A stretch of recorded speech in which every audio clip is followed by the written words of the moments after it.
Hello everyone, welcome back to Shape Up Your Life. चलिए आज देखते हैं कि वीकली मील प्लानिंग और प्रिपरेशन किस तरह आपके किचन वर्क को इजी और फास्ट कर देती है।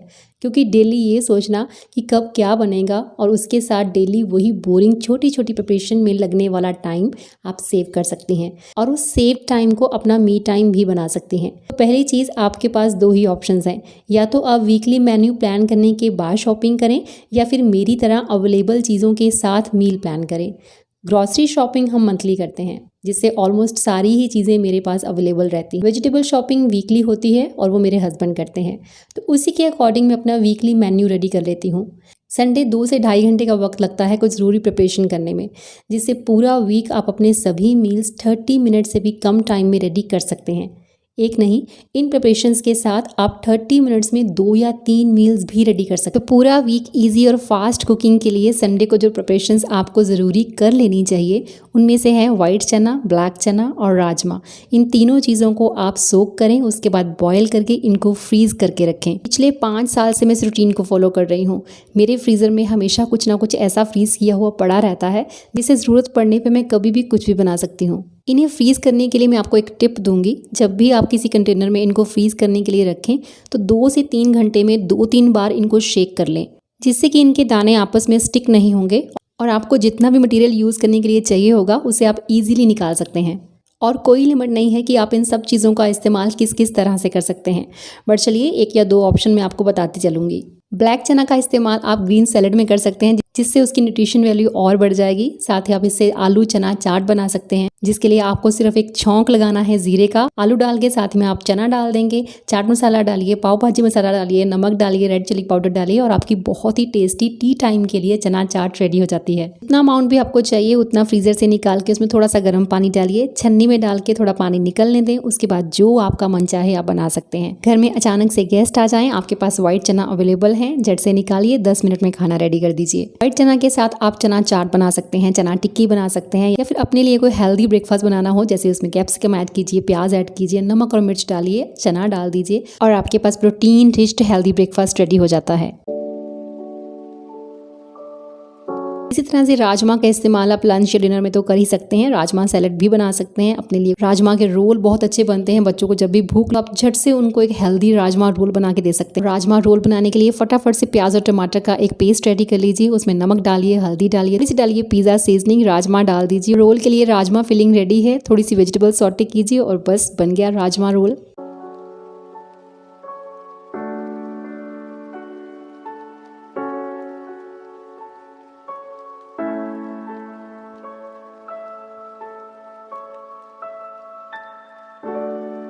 इनके अलावा मूंग के स्प्राउट्स रेडी करना बिल्कुल ना भूलिए। आपके पास फ्रिज में हमेशा एक ऐसा ऑप्शन रहना चाहिए जिससे आप बहुत सारी चीज़ें बना सकते हैं और आपकी हेल्थ के लिए स्प्राउट्स बहुत ज़्यादा ज़रूरी होते हैं। इनको बनाना भी कुछ मुश्किल नहीं है। पानी में बस सोक करके रखिए आप एक पूरा दिन और उसके बाद किसी कपड़े में इसको हैंग कर दीजिए। जब सूखने लगे तो हल्के से पानी के छींटे मार के इसको मॉइस्ट करते रहें। आप देखेंगे कि 2 दिन में आपके पास स्प्राउट्स रेडी हो जाते हैं। इसी ग्लास कंटेनर में फिल करके फ्रिज में रख दीजिए और जब चाहे जैसे चाहे वैसे इस्तेमाल कीजिए।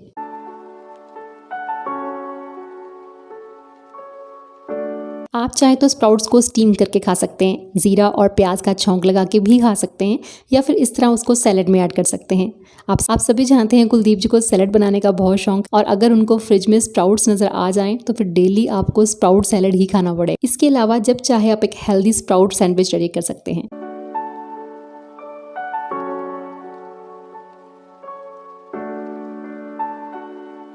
और अब आते हैं उन चीज़ों की प्रिपरेशन पे जो कि इंडियन कुकिंग का बेस है। कितनी ही सिंपल या कितनी ही हाई फाई डिश आप रेडी कर रहे हो, ये तीनों चीज़ें उसमें जाएंगी ही। तो क्यों ना लहसुन, अदरक और प्याज, तीनों ही चीज़ों को हम इस तरह से तैयार करके रखें कि डेली इनको पील करने में लगने वाला टाइम और झंझट दोनों खत्म हो जाए। प्याज को पील कर लें, धो के थोड़ा सा सूखने दें। उसके बाद किसी ग्लास जार में डाल के इसे फ्रिज में रख दें। मैं इस जार को वीक में 2 बार या कई बार 3 बार भी भरती हूँ। डिपेंड करता है कि आपने वीक में क्या क्या बनाया और कितना बनाया। बच्चों को भी काफ़ी कन्वीनियंट हो जाता है, क्योंकि उनको प्याज कट करने में उतनी प्रॉब्लम नहीं आती जितना पील करने में आती है। तो कभी उनको अपने लिए कुछ बनाना हो तो प्याज अगर आपने पील करके रखा है तो ये काफ़ी ईजी हो जाता है।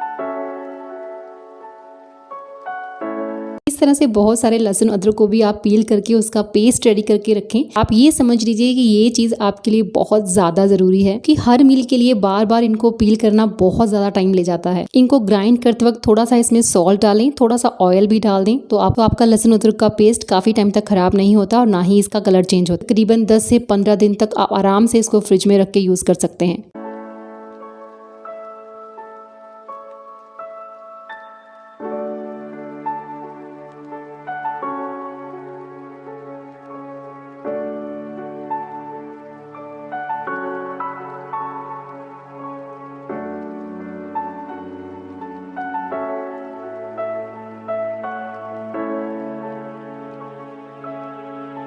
कुछ आलू बॉईल करके फ्रिज में रखने से आपका टाइम तो सेव होता ही है, साथ ही आपकी एलपीजी भी सेव होती है और साथ ही आपके पास मील्स के कुछ ऑप्शंस बढ़ जाते हैं जिनको बार बार बॉईल करने के चक्कर में कई बार आप इग्नोर भी कर जाती हैं। कुछ आलू बॉईल करके उसे एयर टाइट कंटेनर में डाल के फ्रिज में रख सकते हैं। हर सब्जी के साथ बेस्ट कॉम्बिनेशन होता है आलू का, तो जल्दी कुक हो जाएगी आपकी कोई भी सब्जी जब आपके पास आलू बॉयल पड़े होंगे। साथ ही आप कभी भी कोई रोल बना सकते हैं, कोई टिक्की बनाना चाहें तो वो भी बना सकते हैं। शाम को टी टाइम पे अगर तेज भूख लग जाए तो आलू चना चाट बना सकते हैं और आलू सैंडविच या आलू पराठा तो है ही। अपना मेन्यू इस तरह से प्लान करें कि आपके बॉयल आलू 3 से 4 दिन के अंदर अंदर खत्म हो जाएं, अदरवाइज वो खराब होने लगेंगे। ग्रीन चटनी हमारे घर में सभी खुश होकर खाते हैं, इसीलिए ग्रीन चटनी की बोतल कभी मेरी किचन से खत्म नहीं होती। डाइजेस्टिव सिस्टम के लिए एक सुपर चीज और आपके बहुत सारे मील्स में काम आने वाली चीज है ग्रीन चटनी। रोटी के साथ तो हम इसका यूज करते ही हैं, साथ ही इसके सैंडविचेस बहुत अच्छे बनते हैं।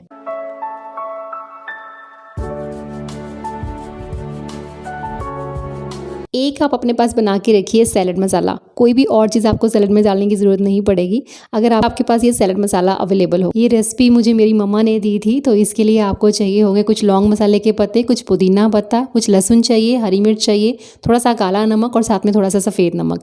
बस इन सब चीज़ों को आपने ग्राइंड कर लेना है बिना पानी डाले। ग्राइंड करके इस तरह का पेस्ट रेडी हो जाएगा। उसे बस किसी छोटी बॉटल में फिल करके फ्रिज में रख दीजिए और जब आपका मन करे तब सैलेड में इसका इस्तेमाल। तो सैलेड बनाते वक्त बस थोड़ा सा नींबू डालिए और साथ में डाल दीजिए मसाला, कुछ भी और डालने की ज़रूरत नहीं है और आपके पास बहुत ही टेस्टी सैलेड रेडी हो जाता है। बहुत अच्छी फ्रेगनेंस होती है इसकी और बहुत अच्छा फ्लेवर होता है। सैलेड के अलावा प्लेन दही में अगर आप ये थोड़ा सा मसाला डाल देंगे तो दही का टेस्ट बहुत बढ़ जाता है।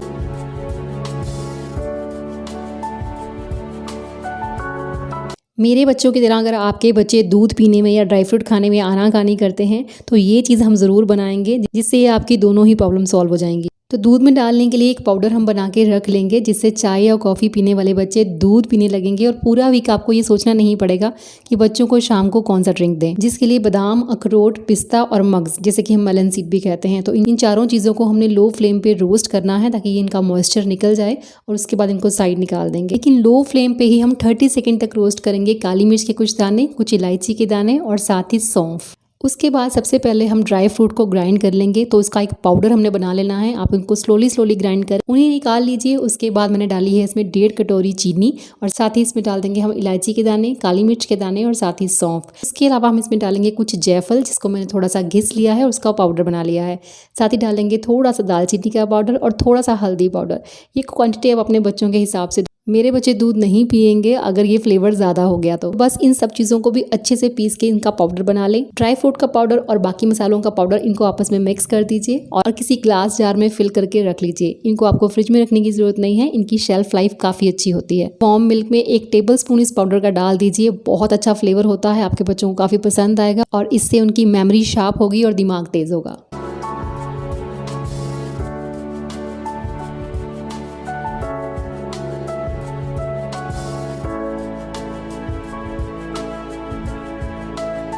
ये तो थी कुछ ज़रूरी प्रिपरेशंस जो वीक शुरू होने से पहले हमें कर लेनी चाहिए।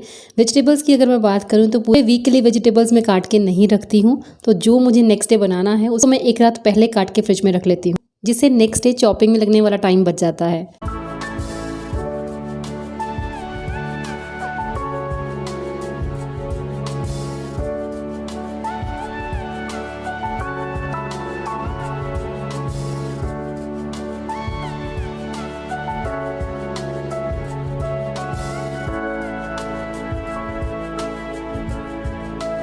पूरा वीक ब्रेकफास्ट, लंच और डिनर में क्या क्या बनेगा 10 मिनट लगा के अगर उसका मेन्यू रेडी कर लिया जाए तो पूरा वीक आपको ना सोचना पड़ेगा और ना ही किसी को पूछना पड़ेगा कि आज मैं खाने में क्या बनाऊं। जो मेन्यू आपने बनाया है पूरा वीक खाना वैसे ही बनेगा ये भी ज़रूरी नहीं। कई बार आपको चीज़ें चेंज भी करना पड़ सकती हैं, लेकिन कोई बात नहीं, बट ये मेन्यू बनाना बिल्कुल ना छोड़ें। मैं अपनी फैमिली की नीड्स और चॉइसेस के हिसाब से मेन्यू बनाती हूँ, आप अपनी फैमिली के हिसाब से बना सकते हैं। व्हाइट बोर्ड पे मैं बहुत ही रफली सा मेन्यू बना देती हूँ, लेकिन आपके लिए मैंने यहाँ पे एक चार्ट बनाया है और ये वो मेन्यू है जिसे मैंने पूरा वीक शूट किया। पैटर्न देखने के लिए आप इसको डिस्क्रिप्शन बॉक्स से डाउनलोड कर सकते हैं। जो जो खाना हमारे घरों में बनता है उन सभी रेसिपीज़ के नाम मैंने एक नोटबुक में नोट डाउन कर रखे हैं, जिससे मुझे वीकली मेन्यू बनाना ईजी हो जाता है। और उस नोटबुक की वीडियो मैं ऑलरेडी अपलोड कर चुकी हूँ, अगर आप देखना चाहें तो डिस्क्रिप्शन बॉक्स में लिंक मिल जाएगा। तो मेरी मेन्यू लिस्ट अगर आप देखेंगे तो मंडे को मेरे ब्रेकफास्ट में था बेसन का चीला। बेसन का चीला सब लोग खा लेते हैं सिवाय बच्चों के, कई बार उदय आनाकानी करता है, तो उसके लिए फिर मुझे कुछ अलग बनाना पड़ता है। जैसे बुजुर्गों को हम बच्चों का खाना खाने के लिए फोर्स नहीं कर सकते, बच्चों को भी हम उनकी नापसंदगी का खाना खाने के लिए फोर्स नहीं कर सकते, चाहे वो हेल्दी ही क्यों ना हो। तो इसलिए ब्रेकफास्ट में उदय के लिए मैंने बनाया था आलू रोल। मंडे के लंच में थे व्हाइट चना और राइस। व्हाइट चना, ब्लैक चना और राजमा जैसे कि मैंने सोक किए थे, उनमें से कुछ मैंने फ्रीज कर लिए और कुछ व्हाइट चना मैंने लंच में बना लिए थे। मंडे को डिनर में थी तोरी की सब्जी। ये सब्जी संडे शाम को ही काट के रख ली थी। प्याज आपके पास पील किया हुआ पड़ा है, जिंजर गार्लिक पेस्ट रेडी है। तो इसे बनाने में कितना टाइम लगा? सिर्फ 10 मिनट। ट्यूसडे ब्रेकफास्ट में था वेजिटेबल सैंडविच। तो इसके लिए मैंने वेजिटेबल्स को पहले से काट के नहीं रखा था। चॉपर मेरे पास है और इसके लिए काफ़ी बारीक सब्जियां चाहिए होती हैं और चॉपर की हेल्प से ये काफ़ी जल्दी हो जाता है। मैंने आज लेग्स वर्कआउट किया था और वर्कआउट के बाद आपको प्रोटीन लेना बहुत ज़रूरी होता है, तो सैंडविच के साथ मैंने एक एग लिया और साथ में मेरी ब्लैक कॉफ़ी। मंडे को लंच में राइस थे, लेकिन ट्यूसडे को मैंने लंच में बनाई आलू गोभी की सब्जी प्लस चपाती। डेली राइस भी नहीं खाते हैं पर डेली चपाती भी नहीं खाते हैं।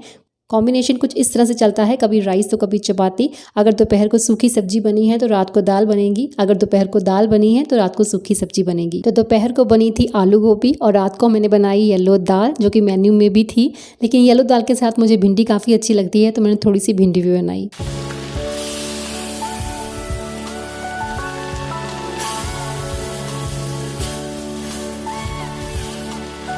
और जैसा कि मैंने पहले भी कहा, अगर आपकी प्रिपरेशन सही है तो फिर खाने में आप चाहे एक चीज़ बनाएं या फिर दो, बहुत जल्दी बन जाते हैं। मेन्यू में वेडनेसडे ब्रेकफास्ट में थी वेजिटेबल सेमिया, लेकिन क्योंकि भिंडी बच गई तो फिर मैंने ब्रेकफास्ट में भिंडी के साथ एग सर्व कर दिए और बस नाश्ता कंप्लीट हो गया। तो छोटे छोटे चेंजेस भी करने पड़े। वेडनेसडे लंच में शाही पनीर था तो शाही पनीर ही बना। डिनर की बात करूँ तो वेडनेसडे और सैटरडे को डिनर में चिकन ही बनता है और साथ में मैंने बनाई थी लौकी की दाल। थर्सडे ब्रेकफास्ट में poha plus boil egg. Jasmine poha खा लेती है लेकिन उदय पोहा भी नहीं खाएगा, तो उसको मैंने दिया था बॉयल एग के साथ दूध। 2 दिन लंच में चपाती थी तो आज तो राइस बनने थे, तो अकॉर्डिंग टू मेन्यू ब्लैक दाल और राइस बनाया। और अगर डिनर की बात करूं तो डिनर में बने चिली सोया चंक। तो एक ना एक नई रेसिपी मैं हर हफ्ते ज़रूर ट्राई करती हूँ, तो इस वीक की जो नई रेसिपी थी वो चिली सोया चंक्स ही थे।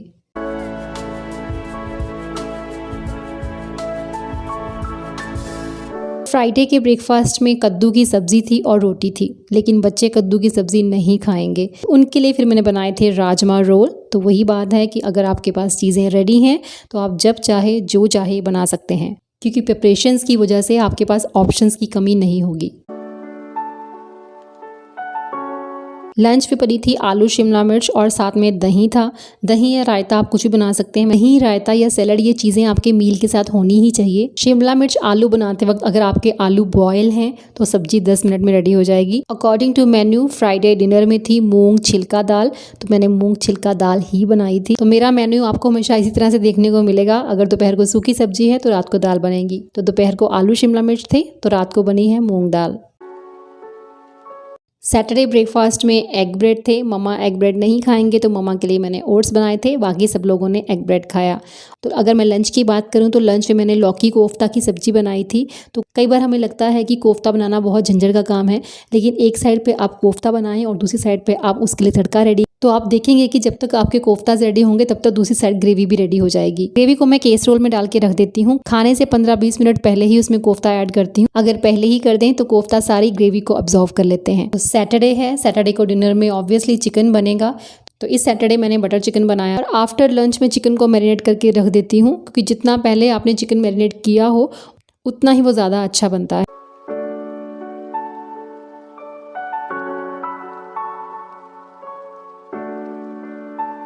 संडे को या तो स्टफ्ड पराठा बनता है या फिर पूरी वगैरह कुछ। तो इस बार के मेन्यू में आलू पराठा था, तो मैंने संडे को आलू पराठा बनाया। लंच हमारा संडे को स्किप होता है, मोस्टली हम सब लंच नहीं करते हैं। फ्रूट सैलड या चाट वगैरह कुछ ले लेते हैं। तो शाम को पापा मम्मा और हमने चना चाट खाई थी और बच्चों ने अपने लिए बाहर से कुछ ऑर्डर किया। तो डिनर में मैंने सोयाबीन की दाल बनानी थी, लेकिन वो कैंसिल करनी पड़ी क्योंकि चना चाट खा के फिर किसी को भूख नहीं थी। कुलदीप जी को बॉयल एग सैलेड खाना था, तो फिर मैंने उनके लिए बॉयल्ड एग सैलेड बनाया, तो जिसमें से थोड़ा सा मैंने भी खाया। ये वीडियो आपको कितनी हेल्प कर पाएगी ये तो मुझे पता नहीं, लेकिन अगर आपको इस वीडियो में कुछ भी थोड़ा सा भी यूज़फुल लगा तो इस वीडियो को लाइक ज़रूर कर दीजिएगा। तो चलिए मिलती हूँ नेक्स्ट वीडियो में। Till then bye bye, take care and stay healthy.